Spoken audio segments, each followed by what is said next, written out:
One of our clients, a paper shredder, and he was able to stand and shred documents, and we set up Renee's paper shredding business. And that it generates some income for him, but it also gives him a purpose, and it gives him a place. And so I'm working on a program. As I said, if anyone wants to help me with this, please let me know afterwards. Also, I'll put out one other pitch. If you're willing to volunteer for the Citizens on Patrol, let me know. Or if you want to help with court watch, let me know. But that wasn't my total question. My question was, first of all, being you mentioned that, have you hired some disabled in your company? I'm retired, ma'am. Okay. Have you ever? In the company I work for, I believe we did. We had a distribution center, and I believe we did use the disabled in the distribution center. But my responsibility. It wasn't about the job. It was about what would you do to help the disabled that can't work in this. Okay. Well, I answered as best I could, ma'am. Okay.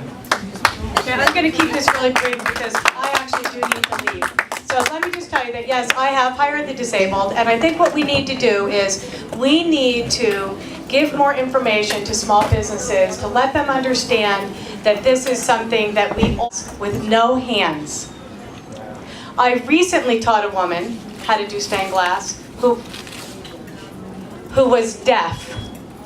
She is still doing this as a hobby. We also have a client that we taught stained glass to, because we do have a big facility for teaching, that is autistic.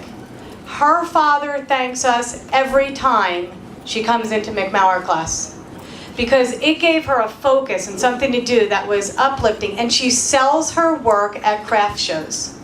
So we have done whatever we can. I've also hired people that have come out of rehab, and quite honestly, our best employees. We have always, as a small business, been able to embrace the local community around us. And that's exactly what small business has to do to encourage additional business, to bring everybody into the fold. And going into the future, I would like to be able to educate more small business owners.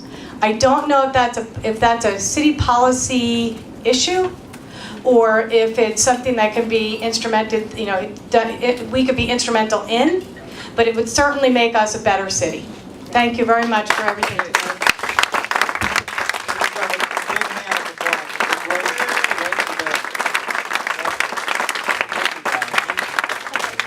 Before you get up and leave, we have a special guest that came in a little bit late, Andrew Poole. He is vice chairman of the Democratic Party for the county, and he lives in this area, and I think he has a couple of brief comments. All right, Andrew! Woo! Democrats, good evening. I just want to say that events like this tonight, this one tonight, are going on across this county, and it's important that we are a part of this process. All right, we are electing individuals who will represent us. We want to make sure we have the right information. We walk into that elections center that day to cast our vote to the polling locations. We want to make sure that we encourage our friends, encourage our relatives, our neighbors to get out and vote and support the candidate you think is best to represent you and your interests, not only in West Palm Beach, but in other parts of this city. Amen. Right? Yeah. And I just want to also mention to you that there are several clubs that are having different events, particularly Black Caucus of Palm Beach County is holding a luncheon this Saturday. The United South County Democratic Club is also having a luncheon on the 24th of this month. And the AFL-CIO is having a legislators breakfast this Sunday as well here in West Palm Beach. It's important that we support our Democratic clubs.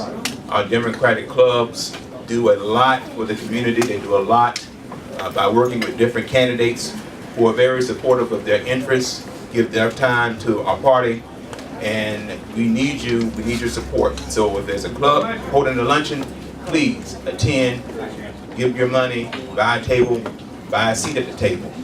It's important that we support each other. If we don't support each other, then we're not really going to get anywhere. As we're better together. Ask Ted Parsons about Ted Parsons, you want to speak about tomorrow.